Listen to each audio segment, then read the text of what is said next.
magiging masaya at nakaka-engganyo. Pangalawa, sa musika, maaaring awitin ang mga kanta na mahina ang malakas.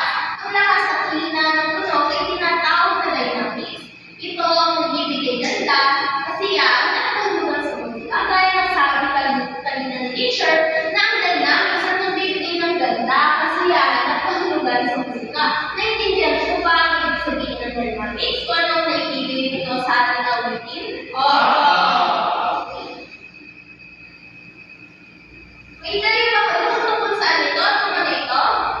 Ito ay ang pakibasa po.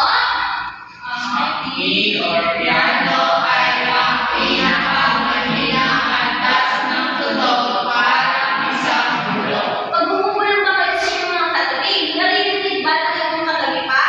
Hindi Po. Lagi natin tatandaan na ang itong key o piano, ito ay ang may pinakamahinang antas ng tunog. Naintindihan po ba ang ibig sabihin ng key o piano? Dito naman, alam niyo ba kung ano ibig sabihin nito? Hindi po. Ito ay ang PP or pianissimo. Ito ay mas mahina pa ito sa mahina para isang dahon na bumabagsak. Kagaya na lamang ng piano, ang piano ay may pinakamahinang antas, pero ang PP o pianissimo, ito ay may mas mahinang antas. Naintindihan po ba ang P at PP? Ano ba ang pinagkaiba ng P at PP? Claire? Yung tipo ay parang Yung PP po ay mas mahina. okay. Meron naman tayong pangatlo. May idea ba kayo kung ano ito? Ito ay ang pakibasa. Ave or orte ay isang malakas na tunog para itong isang sigaw na malakas. Pag may narinig ba kayo sa sisigaw, mas sumasakit din kayo, no? Okay, lagi natin tatandaan ang F o forte, ito ay may malakas na tunog. Magbigay nga kayo ng halimbawa ng mga tunog na malakas. Kristal. Sigaw puro man natin. Okay. Naintindihan po ba kung ano ang forte? Pangapat. Ideya kayo kung ito dito saan? Ito po? Forte. Hindi po. Ito po ay palibasa. Ang FF or fortissimo ay mas malakas pa ito kaysa sa malakas para itong bulong. Okay, kagaya na lang ng F, ang F ay malakas. Ngunit ang FF or fortissimo ay mas malakas. Naintindihan po ba ang pinagkaiba ng F at FF? Halimbawa na may malakas dito, malakas para itong tulog. Pag pumukulog, di ba napakalakas? Okay, naintindihan niyo po ba ang ibig sabihin ng P, PP, F, or FF? Okay. Pakibasa. Ang mga titig na P, PP, F at FF ay ginagamit sa musical notation upang ipahiwatig ang lakas ng tunog. Iugnay ang mga ito sa mga salitang mahina, mas mahina, malakas at mas malakas. Okay, dahil ang sabi ni teacher, ang P, PP, F, at FF, ito ay mahalaga sa paggawa ng isang awitin. Bakit? Dahil ang sabi kanina ni Marta, hindi magiging maganda ang awitin kapag walang dynamics. Kapag walang dynamics, magiging flat lang ang magiging para lang ako nagsasalita. Okay, tama. Naintindihan po ba? Ano ang sunod-sunod ng lakas ng tunog? E, PP, F, FF. Ano ang ibig sabihin ng P? Piano, PP, pianissimo, F, forte, FF. fortissimo. Okay, mga kusay kayo nakikinig sa akin. Mga halimbawa ng mahina, mas mahina, malakas, at mas malakas.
Pangatlo ay ang malakas.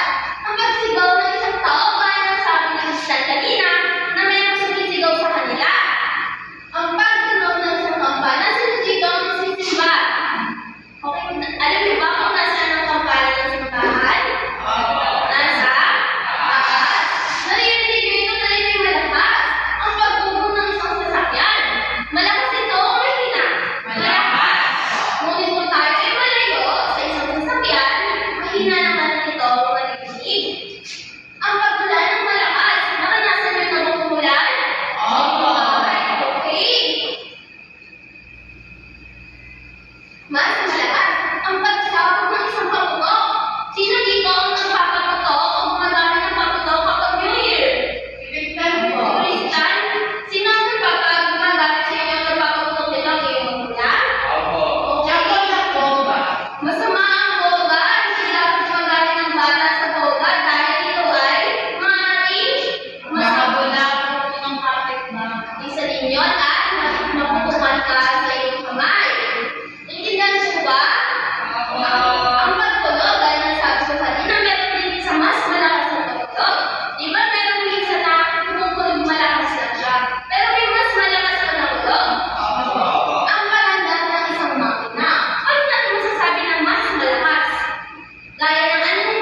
See? Nagkukwento ang puro kwento sa mga hayop. Bigla ko rin naalala ang dapat mong gawin. Itaas ang kamay at magsalita ng mahina. Tama, hindi yung sisiguan natin sa teacher o kaya kakausapin yung katabi mo ng asikreto. So number 5, sino ang gustong sumagot? Marga? Ito. Tama. Kung may bumisita na lola mo at magdala ng regalo, ano ang sasabihin mo? Salamat po lola na malakas at masaya. Tama yun. Ngunit hindi ang tumakbo ng hindi pinapansin si lola. Bulong-bulungan ng salamat. Okay, sino ang naka-5? Naka-4? Naka-3? Naka-2? Naka-1? Walang naka-0. Walang naka-0 dahil ay nakikinig ng mabuti kay teacher. Si teacher ay natutuwa. Ngayon, tayo ay mayroong paglalahat. Ano ang nasa larawan na ito? Piano. Pangalawa? Pianissimo. Pangatlo? Forte. Pang-apat? Fortissimo. Talagang alam nyo, nakikinig kayo sa akin kung anong ibig sabihin nito. Meron din tayo dito may aktibidad. Pakibasa nga po ang kanto. Tubuyin ang antas ng dynamics na naisasagawa sa bawat kilos. Iguhit ang hugis puso kung nagpapakita ng mahinang tunog. Happy face kung mas mahina. Araw kung malakas na tunog. At bituin kung mas malakas. Isulat ang sagot sa inyong sabilang papel. Okay, labas ko muli ang papel na tayo magsasagot. So number 1. So number, tapos na po ba sa number 1? Naintindihan po ba na mabuti ang paluto? Opo. Ilalagay po natin ay puso kung nagpapakita ng mahina. At happy face naman po kung mas mahina. Araw naman po kung mas malakas na tunog. At diamond naman po kung mas malakas na tunog. Okay, so number 1. Tapos na po ba po? So number 2. So number 3. Tapos na po. So number 4. Number 5. Na po. Okay, sino ang gustong sumagot sa number 1? Ito ang number 1. Anong sagot dito? Heart. Tingnan nga natin kung tama si Jenna. Okay, heart ang sagot. Mahusay. Sa number 2. Crystal. Happy face po. Happy face. Tingnan natin kung tama ang sagot ni Crystal. Happy face. So, tama na naman. Bakit naging happy face? Kasi po Mas mahina. Sa number 3. Sino gusto sumagot? Blair? Araw. Tingnan natin kung tama ang sagot ni Blair. Tama. Bakit naging araw ang sagot? Dahil ito'y umiiyak at malakas. Sa number 4, sino gusto sumagot? Marga? Bituin. Tingnan natin kung tama ang sagot ni Marga. Okay, between or Dashmon. Ito ay mas malakas. Sa number 5, sino gusto sumagot? Crystal? Heart. Ano po? Happy face po. Happy face. Tingnan natin kung tama sa Crystal sa kanyang sagot. Heart. Bakit po naging heart? Dahil mo po ay mas mahina. Bakit hindi naging mas mahina? Dahil bakit naman habang nagbabasa tayo, pwede natin itong basahin. Ito ay may tunog. Naintindihan po ba? May katanungan po ba kayo? Wala. Gusto po ba kayo linawin sa ating talakayan sa araw na ito? Wala. Maganda dahil kayo natuto sa ating naging talakayan. Maraming salamat.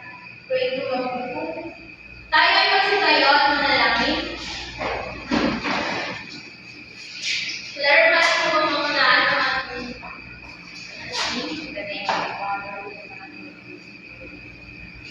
Get up, God, my garden, here to whom has done dibdib